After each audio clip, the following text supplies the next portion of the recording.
Hello everyone, and welcome to today's live broadcast, Beyond 100,000 Exomes, Insights and Lessons from Large-Scale Sequencing in the Cloud, presented by Dr. Jeffrey Reid, Executive Director and Head of Genome Informatics at the Regeneron Genetics Center. We are excited to bring you this educational web seminar presented by LabRoots, the leading scientific social networking website and provider of virtual events and webinars advancing scientific collaboration and learning. This webinar is sponsored by DNA Nexus, the global leader in genome informatics, data integration, and collaboration. The secure, scalable, and collaborative DNA Nexus platform helps researchers across a spectrum of industries, pharmaceutical, bioagricultural, clinical diagnostic, government, and research consortia accelerate their genomics programs globally. I'm David Shaywitz, Chief Medical Officer at DNA Nexus, and I'll be your moderator for today's event. Before we begin, I would like to remind everyone that this event is interactive. We encourage you to participate by submitting as many questions as you want at any time during the presentation. Just click on the green Q&A button located in the lower left of the presentation window and type your question into the box that appears on the screen. We'll answer as many questions as we have time for at the end of the presentation.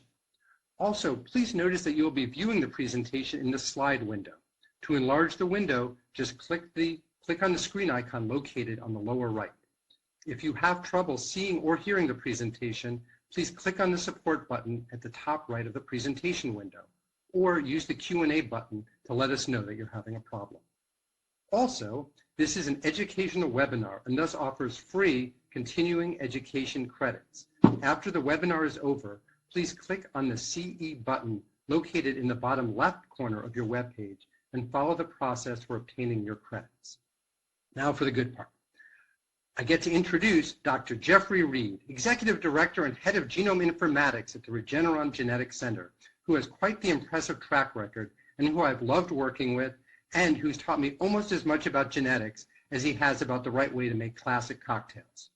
For over 6 years, Jeff served as the leader of the Next Generation Sequencing Informatics Group at Baylor College of Medicine before joining Regeneron. In Tarrytown, Jeff has helped Regeneron build one of the world's most comprehensive genetic databases, pairing the sequenced exomes and de-identified electronic health records of more than 100,000 people to date, with the audacious goal to ultimately sequence more than 250,000 people. This pioneering genomic sequencing study, which has profoundly accelerated target ID at Regeneron and impacted patients at Geisinger, was made possible by Jeff's intuitive appreciation for the power and utility of the cloud and of the DNA Nexus platform, which has enabled and catalyzed a range of research partnerships through the sharing and management of large-scale sequencing data and tools. Please join me in welcoming the always stylish Dr. Jeff Reid. I will now turn the presentation over to him.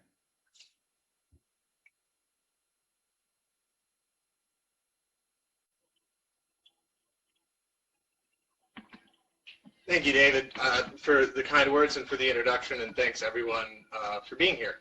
So what I wanted to talk about today was some of the really exciting and interesting things that are happening in genetics and genomics, and particularly what we're doing at the Regeneron Genetics Center now that we've sequenced more than 100,000 exomes with a variety of partners. So let me start by just giving you an outline of what I want to talk about today. I'll start with a little bit on the vision of the Regeneron Genetics Center, talk some, maybe a little too much, but on automation and informatics and the things that are really the infrastructure pieces that are fundamentally important to enabling the kind of large-scale sequencing that we're trying to do here. And then get to the really good stuff, talk about some of the biological insights that we've gained from some of the studies that we've done, and really get at some of what has now become recently possible with large-scale genome sequencing and computation. And at the very end, I'll talk a bit about the future. Oh, I do want to mention in the lower right, you'll see where the data or some of the effort has been expended in a collaborative way. Since we're a highly collaborative institution, I like to give a little shout out to our collaborators. So if you see someone's logo or name in the lower right corner, this is really work that's shared between us and them. So starting with the RGC vision. So what is Regeneron? We're a large cap biopharmaceutical company. We were founded in New York City in 1988, And on the right, you see our two of our founders, Len Schleifer, who is currently the CEO, and George Yankopoulos, the Chief Scientific Officer, and they're still here at the company, which is quite exceptional and is one of the key resources within the company that allows us to keep a focus on technological innovation and scientific excellence. We've received a variety of awards. I'll point to recently we were #3 on the Forbes list of most innovative companies, and this is quite different, as I've learned coming from academia into the pharma industry. This is quite different than how many pharma companies operate, and really fundamentally important for the things that we're doing at the RGC, because Regeneron as a company has built a functional mouse genetics effort that is world leading, and pairing together with that the idea of building essentially an academic genome center embedded in a pharma company is what is enabling the discovery genetics and the development of new and better therapeutics with the leadership of people like Eris Barris, the head of the RGC. You know, we really believe that if you're not exploring human genetics at a fundamental level, you're not really doing modern day drug discovery. And that being made real at Regeneron through the RGC and our functional mouse work that I'll talk in detail a little bit about as I get farther along. But you might ask, why genetics? There are a variety of different ways of trying to innovate within healthcare, and really I'll point to some results that were published a few years ago that with genetic evidence, drugs succeed at a much higher rate.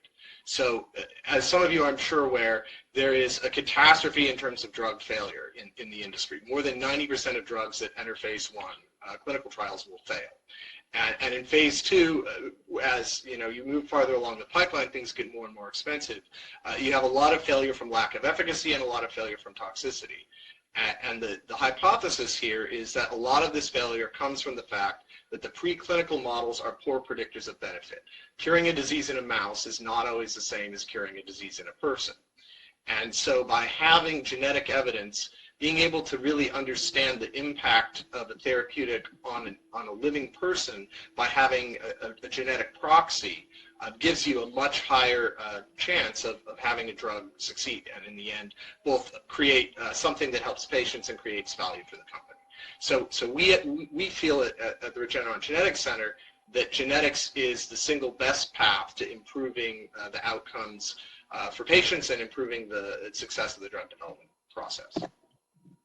So this is really what has driven the pairing of a human genetics effort, namely the Regeneron Genetics Center, with Regeneron's history of great mouse genetics in our VelociGene platform that allows us to humanize mice and do various functional studies in the mouse in a rapid and accurate way. And really the discovery process now, by pairing the human genetics and the mouse genetics, allows us to have a virtuous cycle of feedback where we can maybe identify a new target based on finding an association between a genotype and a phenotype in a genetics study, use further data to try to understand what biomarkers may confer response or non-response based on a therapeutic, look at new indications for drugs that are currently in development or currently in the market, identifying ways that drugs that are already approved can help additional patients, and then de-risk targets, so identify so-called on-target adverse side effects, things that are coming along together with the benefit of a drug that might be damaging, by looking for people who have, for example, loss-of-function or gain-of-function variants that confer a sort of humanize or confer a copy, if you will, of what the drug would do. So to try to deliver all of these insights at the RGC, we are playing across the full spectrum of genetics studies.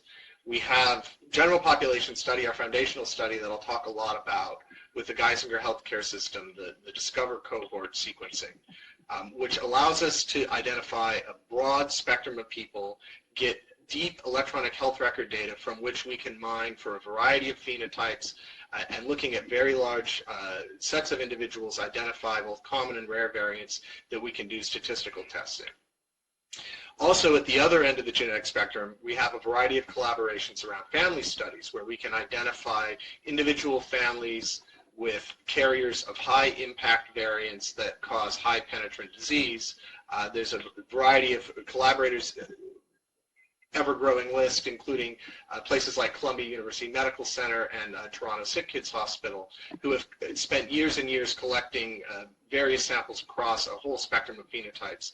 And this is really kind of where a lot of the nuts and bolts genetics can get done, and feeding back into our insights about genetics by looking for the same variants that we're finding in family studies in the general population. Somewhat in between the two, we can look into founder populations. Basically, these are populations that are like extended kindreds or extended families that have gone through some kind of bottleneck where the frequency of particular rare variants are much higher in these populations than one would normally expect because of their founder the effective founders in the populations, and this allows us to do kind of both family studies and general population studies at the same time, collecting large numbers of people who share rare variants, but also finding a high penetrant disease and really chasing down the impact of a particular variant and even looking in some cases for modifiers. Also, we have an ever-growing list of collaborations around phenotype-specific studies where we know we have an interest in a particular phenotype, and we will work with leaders in the field within those phenotypic areas to try to identify people who have disease who can be helped, where we can help both understand their disease and maybe help impact disease through the development of therapeutics. So, talking about this foundational collaboration I alluded to earlier, when the Regeneron Genetics Center launched in 2014, we knew we needed a really great partner to launch something really, really big. Because as I'll convince you throughout this presentation, I think, there's the unique value of having large numbers of individuals so we can collect large numbers of carriers of rare variation. So the concept of the launch of the RGC with the Geisinger collaboration was really to build the world's most comprehensive genotype-phenotype resource, combining de-identified genomic and clinical data for more than 250,000 people. This would aid for our part in the drug development efforts and are trying to understand biology and disease better, and for Geisinger's part, it gives them research data that they can do clinical validation on and report these data back to patients so patients can really try to improve their care and really deliver on some of the promise of personalized medicine. Now, Geisinger is a phenomenal healthcare system. They have 2.5 million patients, roughly, with cradle-to-grave records, which are quite rare. There are very few healthcare systems that adopted the electronic health record system and really deployed it effectively and maintained it over years and years and years, which has really put Geisinger into leadership in clinical informatics and makes them an ideal partner for us. So if you're not familiar with Geisinger, this is a picture of the main hospital. On the right, you see a map of Pennsylvania. This is, I believe, quite old. They've actually expanded since this slide was generated. But the point is, geographically, they are primarily in the central Pennsylvania area, although extending out into outlying areas. And one of the interesting things is because this population is so well captured by the healthcare system, we get individuals in extended families, and we also have individuals staying in the population for a long time, which really makes Geisinger one of the world's largest longitudinal live populations, where we can see patients again and again and again, and as we understand more about their disease, that can be fed back to them, and we can do a variety of callback studies and really try to get at the biology of individuals and leverage that understanding of the biology of individuals to more generically understand better disease. So that's all I'm going to say in terms of introduction of the Regeneron Genetics Center and our foundational collaborations with Geisinger. Now I want to pivot a little bit and talk some about what enables this under the hood. And let me just start with the idea of collaboration. One of the things that has been a major enabler of the Regeneron Genetics Center is not just our collaborators externally, but our internal collaborations with a variety of groups. And you'll see this in this slide. We have an unparalleled automation team at Regeneron that has helped John Overton and his team in the sequencing and lab operations group at the RGC build out probably what is the single most optimized automated process for exome sequencing in the world. We have an automated biobank. I like to call it a vending machine for samples. So you just put your samples in, you type in the number of the sample, you give it a spreadsheet, and it aliquots the samples back out for you. We have library prep automation. It's not quite walk-away automation, but there's very little human intervention that allows us to prep more than 200,000 samples a year. This feeds into what is currently a fleet of Illumina HiSeqs, although recently Illumina announced that we are one of their early partners in the NovaSeq platform, so we are continuing to innovate and stay at the forefront of the sequencing technology as well to try to push into ever higher sequencing rate. Currently, we're at the order of between 100 and 200,000 exomes a year there. And then in terms of the cloud-based informatics, which I'll talk quite a bit about, really, that has been a huge enabler for us in terms of the rapid scale-up. We've done some scale testing. We know that the system, as we have it in place now, will bear at least 500,000 exomes a year, and we're quite comfortable with moving into 1 million and beyond when we can get there in terms of sample flow and sequencing. I do want to point out that we were really one of the first genome centers to fully commit to the cloud. When I started at Regeneron, this was what our server room looked like. This is, we used to give a tour, and I had a little photo of a cloud on the window that you can see there.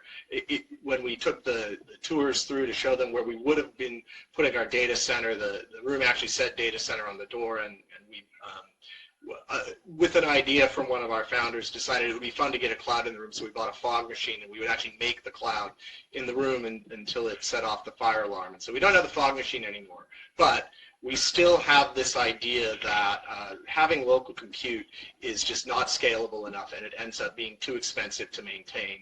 So really, our compute architecture looks something like this. So in the blue box at the bottom, you see what is the RGC. We're essentially a collection of sequencing instrumentation, lab equipment, and then laptops, desktops, and workstations. We have a few servers here and there, but for the bulk of our compute, we can either go over two 10 gig direct connects into AWS or over a 1 gig corporate connection through the open internet into AWS, where our primary platform partner is DNA Nexus. And what we do with them is we really have two areas. So we have the platform area, highly secured. It is allows for extreme automation. So it's the thing that has been hugely helpful in our building out the computational automation for data production, and that's where all of our production and analytical workflows rest, as well as our data sharing profiles. So this is how we very easily share data with our external partners. We can put data in common areas and share it securely, and they can compute on it, download it, or do whatever they like with it. We also, of course, as a science-focused and innovative genome sequencing effort, like to kind of do new things and try to do things that a bit differently, maybe that don't fit in the production or analytical workflow framework. And so we have a separate area, we like to call it the Annex, which really allows us to provision secure virtual data centers. And this is really a great solution for everyone in that the enterprise IT group still has oversight and policy management, so they're happy. It still has the security that everyone wants and demands. And it gives us the flexibility to then try new things, spin up new types of clusters, spin up instances that do a variety of types of analysis, and keep everything under control and secure through continuous guardrails. So this has been hugely effective in helping us go from a genome sequencing effort idea in early 2014 to a sequencing center that's produced well over 100,000 samples by the end of 2016. So really, you can think of us as a collaborative exome genotype factory where we have this cloud-based hands-free automation that goes essentially from raw data to sample-level VCFs. I do want to, in the spirit of that collaboration, point out that our LIMS team and our IT teams have been fundamentally important in all aspects of data production here. So we have integrated QC outputs from the production pipeline, which may seem a little bit boring and pedestrian, just making sure that the data is good, but it's incredibly important from the business perspective of making sure that you're making good data effectively. But there's also science that can really be done with this data. And I'll get into some detail about this when I talk a little bit about what we've done with copy number calling. But the ability to gather a lot of QC data has been enabling in terms of our processing data and getting to understand variation in the individuals we've sequenced better. Our data deliveries look like, I like to call them data freezes, where we take a punctuation point in a project and roll up samples into project level VCFs accompanied with QC data and ancillary support files. Now, I do want to say a word about joint genotyping. For those in the field who think a lot about this, there's a question about what is the value of calling variants in samples in the aggregate, taking many samples together, and calling variants essentially across all samples, or calling samples in individually or in blocks or bundles. And what we know is if you try to joint genotype hundreds of thousands of samples at the same time, it gets very time-consuming and expensive. So one of the things that we're working on with our collaborators at DNA Nexus is a better framework for doing this that Mike Lynn and his team are working on that they call GL Nexus. And the idea here is to essentially obviate the need for taking and doing this joint genotyping process at punctuation points and having the data be more continuously integrated, and then creating the opportunity to just do requests. So for example, just request genotypes within the gene ALDH2 for East Asians, and then query that data repository that can give you that data that's already been properly genotyped together. Or if you wanted to say, give me all of the data, the production data from Project X within a given time frame similarly. So we're looking forward to this and other innovations that are fundamentally enabled by cloud computing and our collaboration with some of our partners. But now to the data. So I'm going to talk primarily in this section about the first 50,000-ish, I like to call it freeze 50K, patients from the Discover collaboration, our collaboration with the Geisinger healthcare system, where we sequence the exomes of people who have been more or less agnostically gathered across a variety of clinics within Geisinger. So just to set your thinking about what one finds when one sequences the exomes of 50,000 people, in total we have about 4 million single nucleotide variant sites. So it's interesting to point out that the vast majority of variation that you find within the population is common. Common variants are carried by a large number of people, and so if you pick any random variant that you find in a pool of variants from a large number of individuals, that variant is very likely to be common. But we tend to account for variants in terms of sites.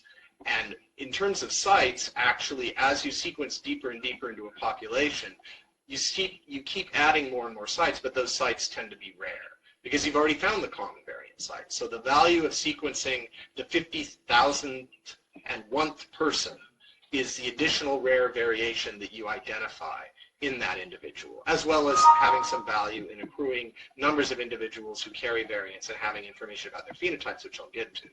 But this is fundamentally important to the strategy that we have, that as we're sequencing more and more into the larger population, we're actually accruing larger and larger sets of variation sites. And so I think this slide is a little bit interesting because what you see is at 50,000, actually a very small number of sites, about 100,000 out of 4 million, have an allele frequency above 1%. So most of the things that we're finding are rare.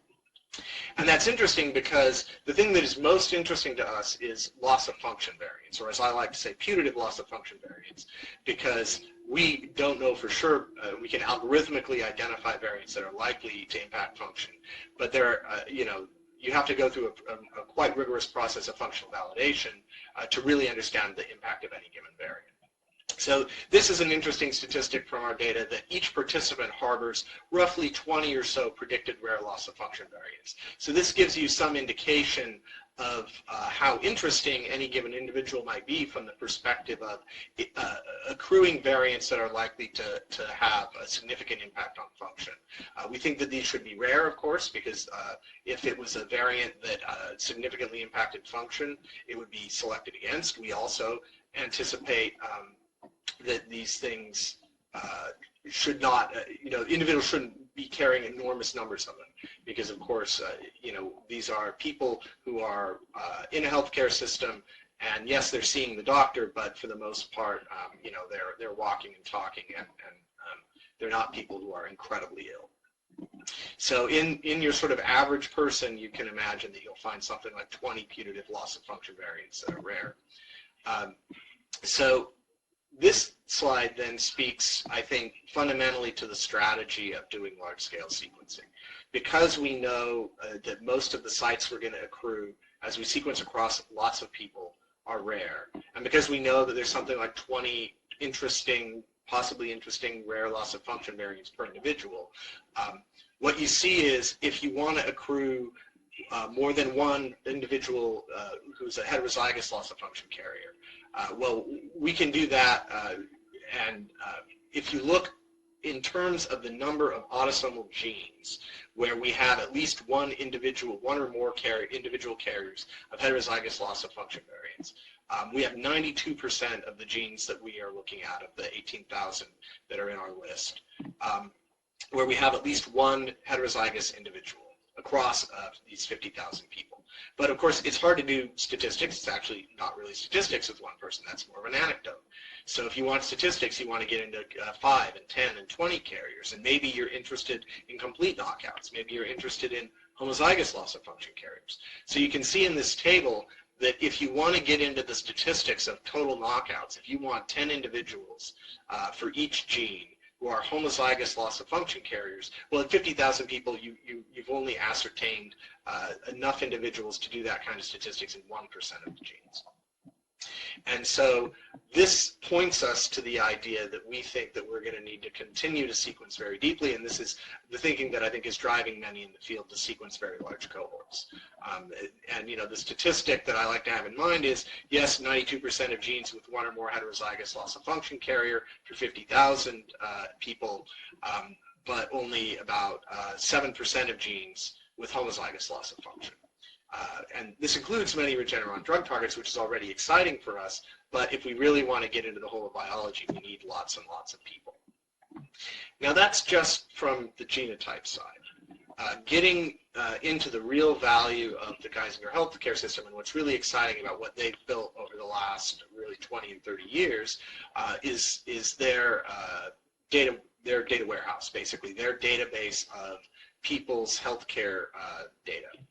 So they have something like data on 1.5 million patients. It's refreshed monthly, at least for us. They are, you know, continuously, of course, working on it on their side, but we get a monthly update. This has something like 140 tables, and I don't expect you to read this slide, but this shows you somewhat the complexity of the interrelationship of this data. More than 2 billion rows, and this covers more than all aspects of really just every possible thing you could imagine. In addition to like the usual aspects of an electronic health record, there's many ancillary data sources that are integrated here. Unique data types like cardiac catheterization, pulmonary function testing, echocardiography, and really to set your mind about how large this data set is, it grows at a rate, in terms of the largest tables being lab results and vitals, it grows at a rate of from about 500,000 to 1 million rows per week. These individual tables. So this is really a living data set. This is something that grows on a daily basis and is just incredibly valuable in terms of being able to go back to patients and having large numbers of individuals with lots and lots of incredibly valuable data. Something like more than 400,000 patients with at least 10 years of longitudinal EMR data is just really unparalleled. And with enormously valuable and interesting deep dive data sets, things like coronary artery disease, COPD, bariatric traits, liver, things that are you know, high unmet need and really where we think we can have a lot of impact in terms of drug development and helping patients. So now that I've explained a little bit about the phenotype data and the genotype data, just a couple words on how we bring it all together. So this cartoon kind of shows the perspective. So we have a variant database that we're gathering from a variety of partners from both population-based studies and family-based and cohort studies. We have this unified phenotype database that's getting input, again, from these large studies with really great longitudinal data like Geisinger, as well as data sets that have less rich data, but nonetheless is valuable to include from some of the smaller studies. And then we can bring these two things together in the cloud and apply applications to do cross queries and cross analysis to them. So this is really the bread and butter of what we're doing. So we're taking these genotypes, we're taking these phenotypes, and then we're making a variety of queries. For example, focused hypothesis-driven queries. So are variants in a specific gene associated with a specific phenotype? So maybe we have a particular idea about an on-target efficacy effect for a known drug, and we want to test it genetically. We can do that. We can ask that specific question of this data. Phenotype first strategies. This is more in the novel drug discovery space, where we can say, okay, what genes have variants that are associated with this gene of interest, or this disease, or this trait of interest, and see maybe is that a druggable target? Is that a gene that we think might be something where we could plausibly look at putting together a development program to see if that could be a good lever for improving the outcomes for patients that have that disease. And also, really interesting with this data set because of the richness of the phenotype data, genotype first strategy. So saying what phenotypes in the health record is a given gene variant associated with? Can we identify, are there new indications for a drug target, or are there unanticipated adverse effects that can really inform a program as it's moving through development? And most excitingly is a lot of this is automated now for us as well. So we don't have to wait to think and ask the question. We can pre-compute some of these things, and then those questions can be asked in terms of queries on a data resource. Now, a little bit of a sideline. I want to get in. I had mentioned earlier this idea that the QC data can have some fundamental value beyond just understanding the QC. And so one of the stories I really wanted to hit was talking about expanding the scope of what we do at the Genetics Center here. So primarily what people historically have looked at are SNPs and indels. These are single nucleotide variants, small indel variants. But we know that copy number variants have a huge role to play in some particular phenotypes, some particularly tough phenotypes like autism, as well as in some cardiac phenotypes. And just in general, copy number variants have been incredibly under studied and under ascertained in a lot of large-scale studies because they're difficult. And so, the way they've been done in the past, you look at a SNP array or an array CGH. These platforms have limited probe density, and with that limited probe density comes limited resolution, so you're only seeing large things, you're only seeing things in regions where you know to look. You can do whole genome sequencing and really do a deep dive on structural variants. That's of course quite expensive, and it is generally only done in small studies, although I think it's becoming more and more common now. But one of the challenges from doing what we're trying to do here with exomes is calling CNVs from exomes is very challenging, because you're stuck looking for copy number variants in the context of noisy read coverage in these small exon windows where you've created a capture reagent to select out the regions of the genome you want. And in looking at the previous exome CNV callers for our needs, we're working at large scale, so we need scalable pipeline-ready solutions. We're interested in common disease and rare disease, so we need both rare variants and common variants. And we need to get CNVs down to high resolution, down to single exon resolution, ideally, and maybe even below. So we approached this problem with the idea that we could do something uniquely impactful and interesting here because we had a data set that had such great QC. And the reason that's important is the way our algorithm works is the single most important driver of variability in coverage is GC content. So the first step is you just do a normalized read coverage accounting for the local GC content. But the next step is after you've done that GC normalization, you need to do a further normalization. And the problem historically has been, how do you know what samples to include in that normalization? How do you best take out the variability of sequencing and leave in the variability of the genome? And for us, the aha moment came when we realized that we could essentially, using a clustering in QC space, identify samples that perform similarly on the sequencing platform, but maybe are completely dissimilar in terms of their genetics. So we could use samples that sequenced in a similar way, that performed in a similar way on the sequencer, to normalize each other, and then use that to gain better insight into what the copy number variation was from the genome.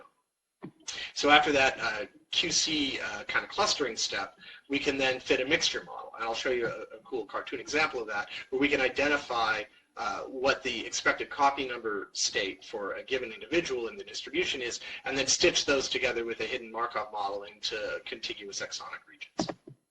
So here's the cartoon of the way this works. If you're a person who has diploid genome, and we've sampled your genome in this region of copy number 2, you could see a coverage distribution for a number of samples that looks something like this, and you can easily fit a unimodal distribution, a nice normal distribution there.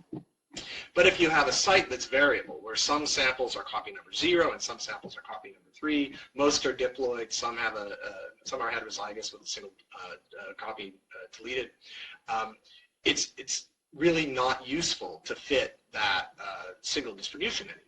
And this has been really a big confounder in trying to understand the impact of common copy number state, or the impact of common copy number variation in calling a copy number. But because we now can normalize our samples and we can stratify into these nice tight distributions, we can instead fit something like this, a mixture model, where we can really now get at, okay, for these particular samples in this cluster, they are very likely to be copy number 2, or very likely to be copy number 3. So showing some real data after this model fit, you can see first and foremost, these are different exons of the same gene. You can see first and foremost that the normalization actually can vary quite a bit from site to site, from exon to exon. But also you can see the quality of that fit. So the red dots are called copy number 0, the blue dots are called copy number 1, the black dots are the normal diploid state.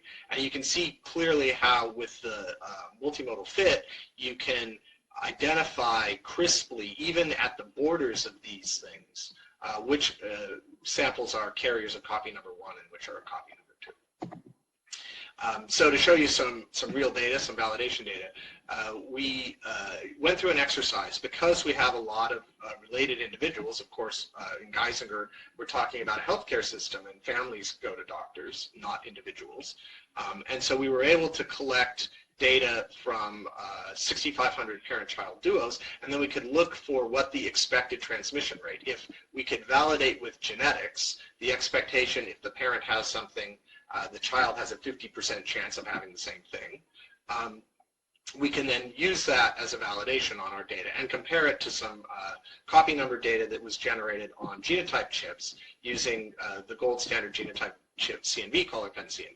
And what we found was maybe unexpected, but I think it was quite exciting to us, that we do actually a little bit better at the larger copy number state than the array. But once we get into the minimum size cutoff that's below, let's say, 10 kb or 3 kb, the data on the x-axis in the plot here, what you see is the yellow line is the pen CNV data, and it really falls off rapidly. It's not the fault of the technology, it's really the fault of the fact that the spacing of probes on a CNV array tend to be farther away, and so it gets really, really essentially impossible to ascertain copy number variance across large scale.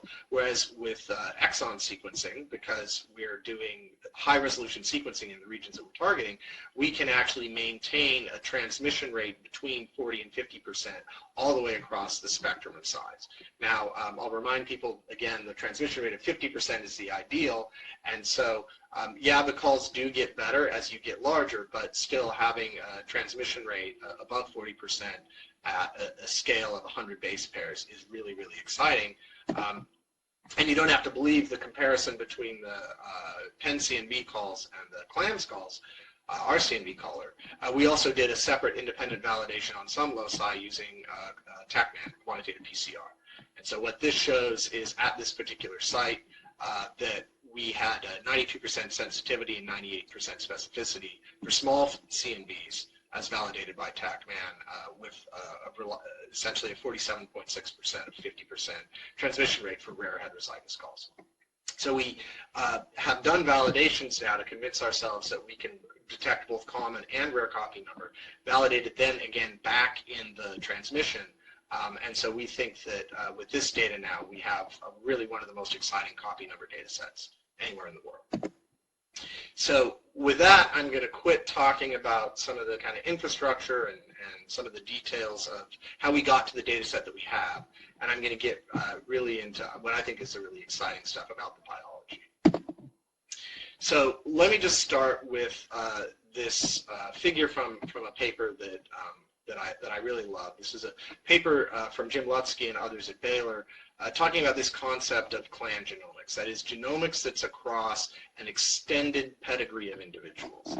This is not, as many people work on the far right, in small families where you have relatively new variants with relatively large effect, with really high penetrant disorders, things that are very, very clearly genetic. It's not necessarily the things at the far left where you have lots and lots of variants of small effect. They're relatively old variants, and these studies are generally done in completely unrelated individuals. In fact, in many of these common complex disease studies, historically what you would do is you would try to ascertain individuals who were unrelated, and then if you accidentally found individuals who were related, you would actually exclude them from the study. So I want to talk about our results in the context of this concept, this idea of this spectrum from variants of large effect that are relatively new, acting in small, closely related families, and then relatively small effect variants that are quite old, that are acting in large, unrelated populations. So to start out, I'm going to start out on the far right of that plot. And I'm going to show you some results from our Mendelian disease analysis pipeline. So as of sometime last year, I don't remember exactly when this data was finalized, we've done something like 10,000 samples for our Mendelian pipeline. This is over 1,000 families, and what we found is really exciting. There are something like 99 families with known causative variants, about 120 families with novel variants and known disease genes, almost 150 novel candidate disease families where they have novel candidate disease genes, and 225 families with multiple candidate genes. And the way this works is you sequence the individual affected with the disease, the proband, and then you immediately filter that down to about 20,000 to 25,000 coding variants per individual. And then you go through an annotation and filtering exercise where you take out basically everything that you expect to not have an impact on disease in this way. So these are things that are synonymous. These are things that are incredibly frequent in large populations. These are things that are not well conserved or not thought to be deleterious, things that basically don't seem very likely to be a high penetrant variant that may be relatively new. And have strong effect. And then looking in trios where they're available, and in families we can identify potential de novo variants, compound heterozygous variants, and variants that segregate with the disease in families where there are affecteds and unaffecteds. And that brings us then ideally to a relatively small list of genes and variants where we think that they're very likely to be causative of the disease, and then we can look across multiple families.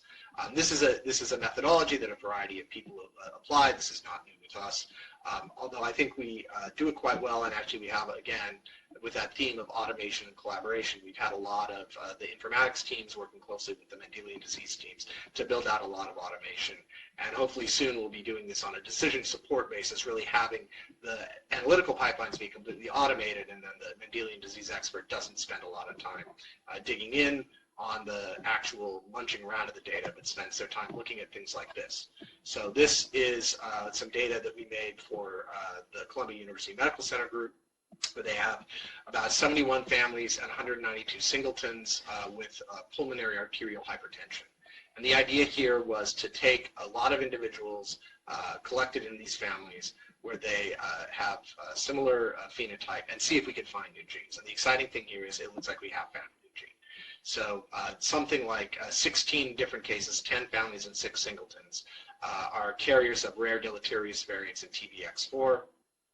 I show here the sort of families by family ID with the variants and the inheritance pattern.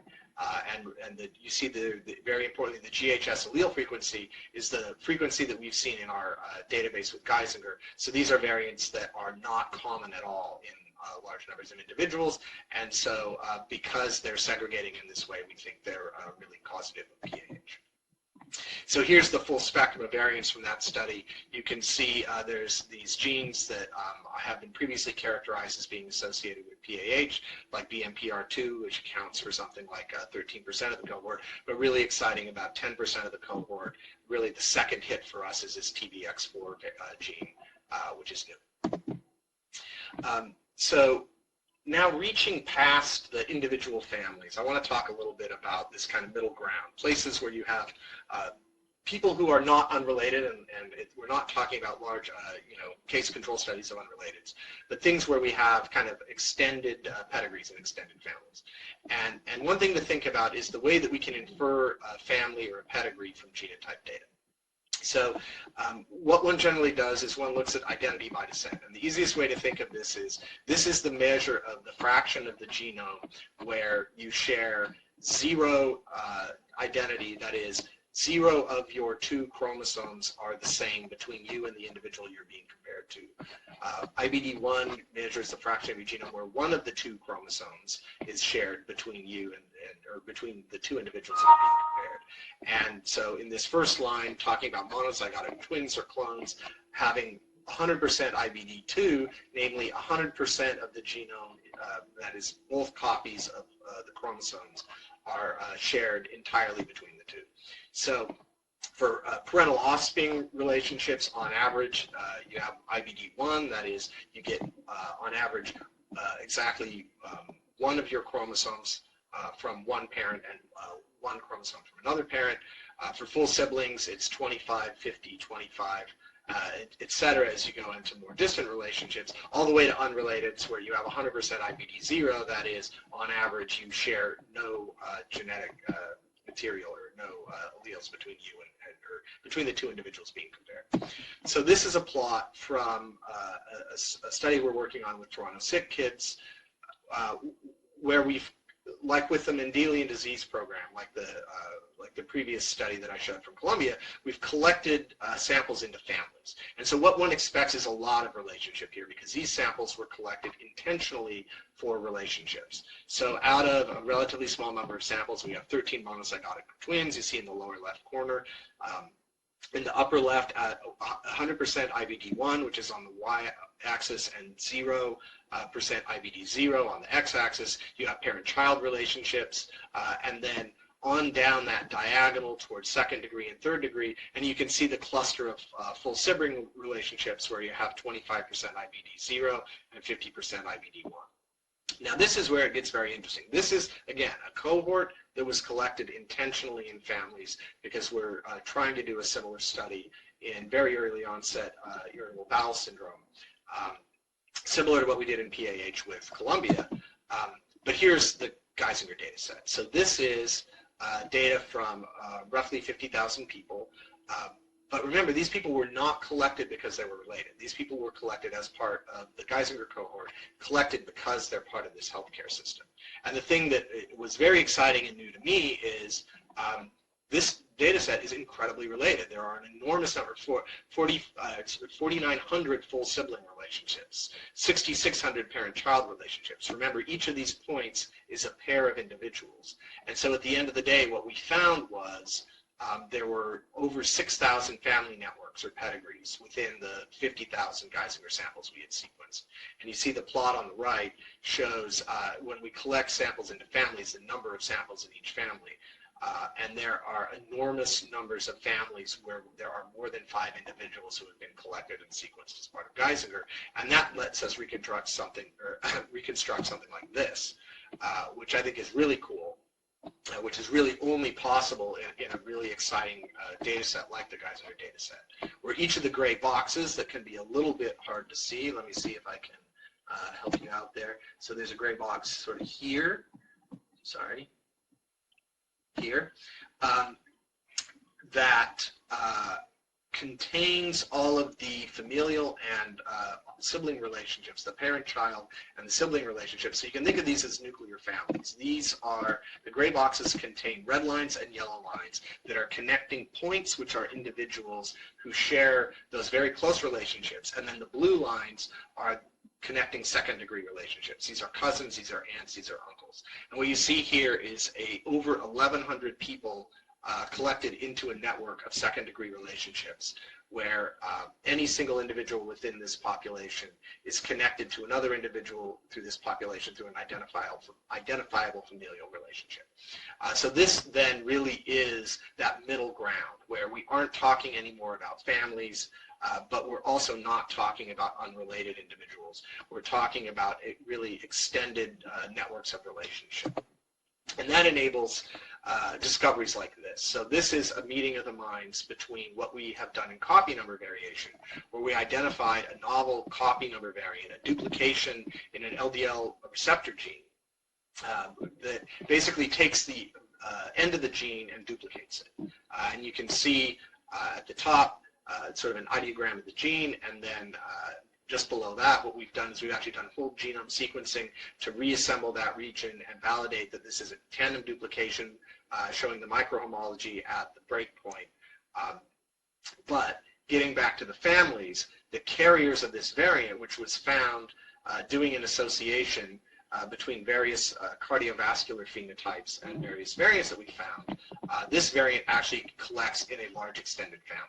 So all of the carriers that we have of this variant have a common ancestor 5 or 6 generations ago, and the carriers of this variant also are enriched for having ischemic heart disease. So what we found is essentially a familial variant. This is clearly a rare variant. We haven't seen it in other populations, although it is a copy number variant, and those can be hard to characterize, so it might be under ascertained. But at least in this population, if you have this variant, it is indicative of being part of this extended family, and it also is likely to have this functional impact of giving you higher risk of heart disease. Now, moving on, and I want to finish up so we have time for questions, so I'll just kind of point out that there's a variety, again, moving over to the left, of more conventional kind of case control studies that we can do. So, and we've published on a couple of these now, so you can go look up the papers. So in this example, what we've looked at is HPTL3, and we found that loss-of-function variants in HPTL3 are associated with reduced risk, with reduced cardiac disease risk, as well as reduced lipid fraction. And the interesting thing is we have a drug in development that is targeting this gene. And so this is really driving, this is a great example of how the genetics can drive our drug development efforts. We have a drug in development, we can look at the gene, we can look at loss of function carriers, we can do statistical association studies, identify the fact that there's a very strong association between total cholesterol and loss of function carriers for this particular gene. Here's another interesting example. This is an HPTL4, and this there's a reference here, so you can go look up the paper if you're interested in learning more. But really cool about the HPTL4 story is one of the variants that you see here, the E40K variant, which is quite common, doing a large-scale study, doing a replication of a discovery that we found in about 30,000 individuals within Geisinger, where there seemed to be a reduced risk of type 2 diabetes among the carriers of this variant of HPTL4. That variant validated doing a combined study across 300,000 individuals from a variety of studies. So again, this hits to the theme of collaboration. We really need to all work together, particularly in these replications, so we can understand the robustness of the signals that we're seeing in smaller studies, but it gets really exciting when you start to see that, you know, this is a really interesting result where we can start to think about what it would look like to try to use this lever to reduce risk of diabetes. And I would be remiss if I didn't show at least a little bit of functional data. So, you know, Regeneron has a great history of working in mice. So here's an example where we've looked at some HPTL4 deficient mice, and we've shown in terms of blood glucose, in terms of glucose and insulin tolerance tests in mice on a high-fat diet, that glycemic control is better in the mice that are HPTL4 deficient. So that is, you know, a nice functional validation of it, and starts really setting the mind about what might be possible with some of these association results. All right, so I'm going to stop there. I do want to say just a quick word in terms of conclusion in the future. So I like to say, you know, the cloud isn't the future, the cloud is now. There's a lot of talk that has been, you know, had both in enterprise IT, research IT, and the research community over the last 5 years about the cloud. For us, you know, I can tell you our story. I can't speak to everybody's situation, but for us, it's really proven to have lower costs, be more flexible, be more secure and more scalable than local hardware. And one of the really exciting things for me in particular, because again, hitting that theme of collaboration, this really enables frictionless collaboration. We can have shared data areas with partners that are in other states, in other countries. All they need is an internet connection. They don't have to have their own high throughput computing facility. And also enables frictionless cross-collaboration. When we have a collaborator who finds something interesting and maybe that creates a natural scientific connection with another collaborator, they can connect with each other, they can connect with the data in the cloud in this secure way. And I think this is really, in some ways, the secret sauce to the future of genetics. In terms of genomic-driven drug discovery, this is absolutely the now for us. You know, Mendelian disease, you saw this great PAH example, offers really clear insights into the biological impact of high-impact LOFs. More subtle effects can be achieved with proper case definition and large cohort analyses. Some of you know, the exciting results you saw in HPTLs. And of course, these are not new ideas. But the sequencing compute technology and the kind of collaborative perspective that we have, I think, are unique enablers for us. And then let me just end with collaboration really is the future, but it's also the now. This is something I think that large-scale genetics has reached for a long time. We're going to need more and more of this if we really want to change medicine, if we really want to change science. We have to innovate all at the same time in biology, in medicine, in computation, genetics, drug development, data science. So we have to get it done. We really need to have these multi-type cross-collaborative efforts, which is a nice segue into the acknowledgements. The RGC leadership team, particularly our collaborators, David Carey, David Ledbetter, Marilyn Ritchie at Geisinger, Wendy Chung at Columbia, and Omar George Mike and Ohad at DNA Nexus, as well as, in particular, my team, most specifically John Penn working on production, Lucas Haybecker taking responsibility for R&D, and Chris Sprengel and Rick Lowe working on IT and LIMS, all of which has to work together to make this work. So thanks for listening, and I would love to take whatever questions you have.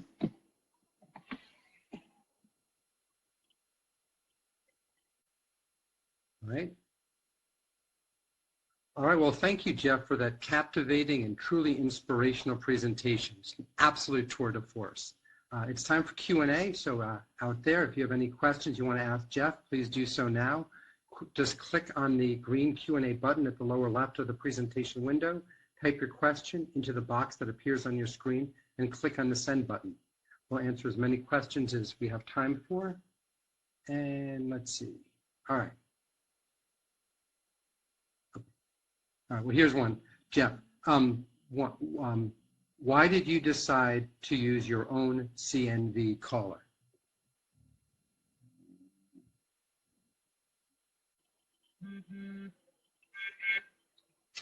Thanks. No, that's a great question. So what we did was, honestly, we looked at the tools that were out there, and we could not find a tool that would call common copy number variants, call rare copy number variants on exome data, and do it in a scalable way. And in fact, we really could only find, most of the tools that were available that were working on exome data were really focused on doing rare copy number calling in small data sets, and so they just were not suited to this purpose. I think part of it is other people haven't had data that has been made as uniformly and as consistently as our data. You know, historically, larger genetic studies, you know, have been made over longer time periods because we started at a time when we could make data sort of faster and more cleanly than people had been able to do years ago. And so, you know, we had some unique data set. We had some unique interest in doing both these rare studies and these common variant studies. And so for us, it really wasn't a choice. If we wanted to do copy number calling from exome data for common and rare variants across 100,000 people, we were going to have to develop something new. And I'm just really proud that the team was able to actually deliver on that goal.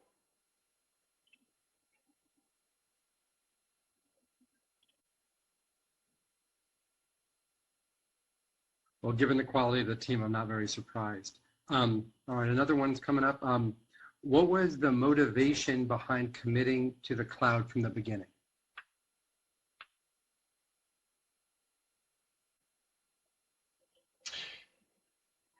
So there were actually a variety of similar motivations. So there wasn't just one thing. But first and foremost, you know, things at Regeneron move pretty fast. We have an idea and we want to execute on it now. And so for us to build a physical infrastructure, a physical compute infrastructure that would be needed for the scale of sequencing that we needed would just have not fit well with the timelines that we were tasked with. So we knew we needed to stand something up really, really fast, but we also knew we needed to stand something up that was really scalable because at Regeneron, not only do we do things fast, but we do things big. And so we also knew that once we were able to produce sequence, that it was almost certain that we would be tasked with producing even more sequence. And that absolutely happened. Within months of really starting sequencing at the RGC, our goals were doubled. And there was just no way that we would have been able to, one, put together the money and the effort to build it physically, and two, scale it to our needs. And, you know, so we looked around at what solutions were out there, and for us, it was very clear that AWS and DNA Nexus was a solution that would really get us what we needed and where we needed to go, and the team has been incredibly helpful in working with us, and it's really fun and it's really collaborative working with those guys.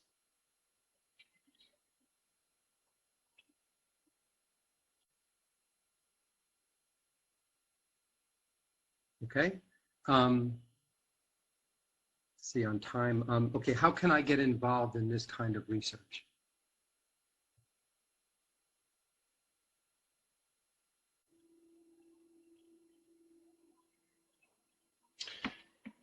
So it depends on, I guess, what I'm not sure what the question means by how do I get involved, but I'll sort of ask the question two ways and answer it two ways. So one way of asking that question is like, how can I get involved in this research as a study participant?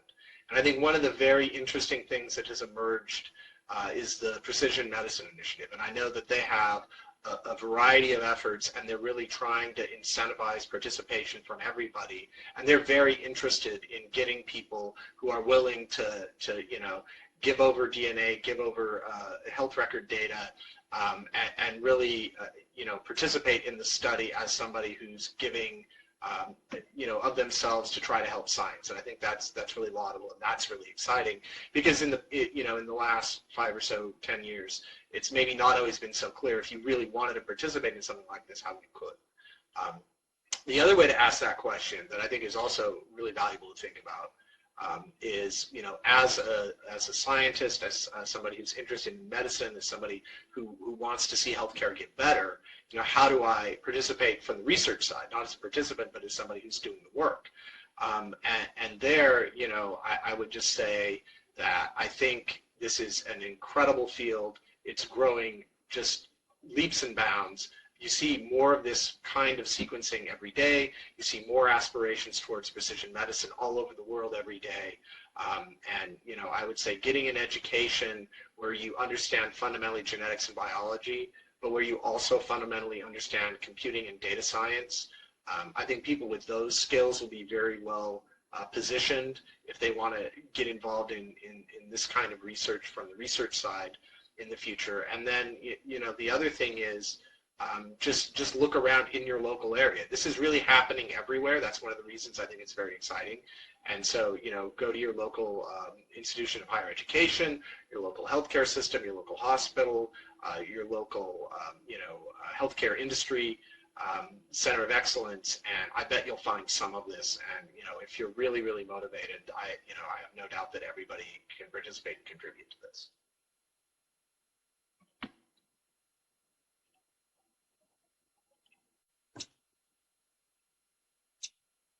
All right, so remember, kids, if you're out there listening, Jeff Reid says, stay in school and learn genetics. Since we're just about out of time, I'm going to take the moderator's perspective because I can't resist and ask Jeff this final question, a kind of a pet topic. Everyone talks about the promise of geno-pheno integration, and certainly, you know, at DNA Nexus, we're driven and keen to catalyze this. From your talk, it sounds like you're making remarkable, really concrete progress towards actionability both on the drug development side, where it's absolutely remarkable. I've never seen anything like this in terms of target ID, and then also in terms of actually being able to combine the information to have clinical impact, at Geisinger. From your perspective, how do you think we're doing on this journey? Where are we, and what have you sort of been most surprised or proud or excited about?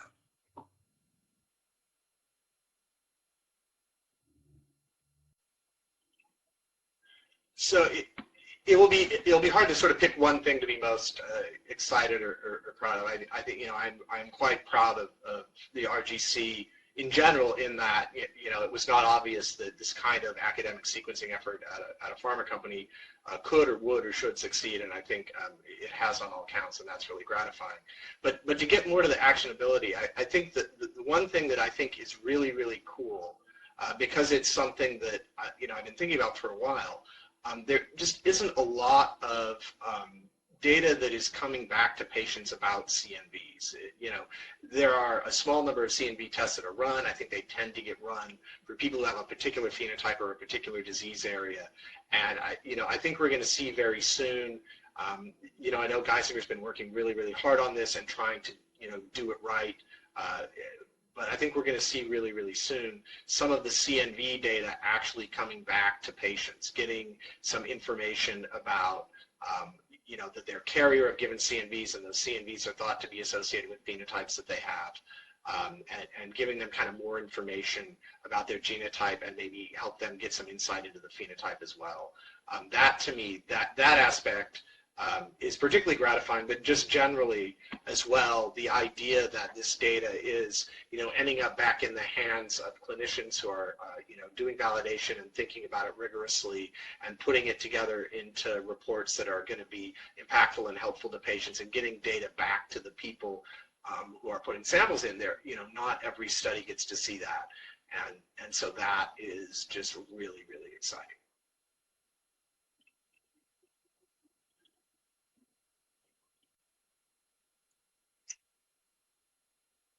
All right.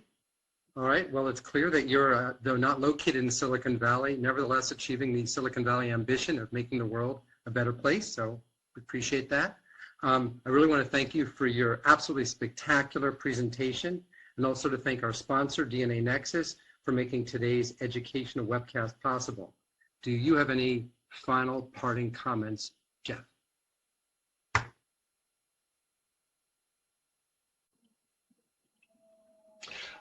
I do. I just, thanks everybody for sticking around and listening to this for so long. Obviously everybody has a lot going on in their day. I think the things that we're doing are really exciting. I hope other people are excited and motivated by them too, to go and do similarly exciting things, because, the rising tide floats all boats, and we really want to see everybody getting their hands in this data and doing, genetics in this exciting new way. Because if we really want to push this field forward, it really does, hitting that theme of collaboration again. It's really going to take a lot of different people with a lot of different backgrounds working together. So I look forward to working with some of you and hearing from great things from many or hopefully all of you in the future. And thanks again for listening.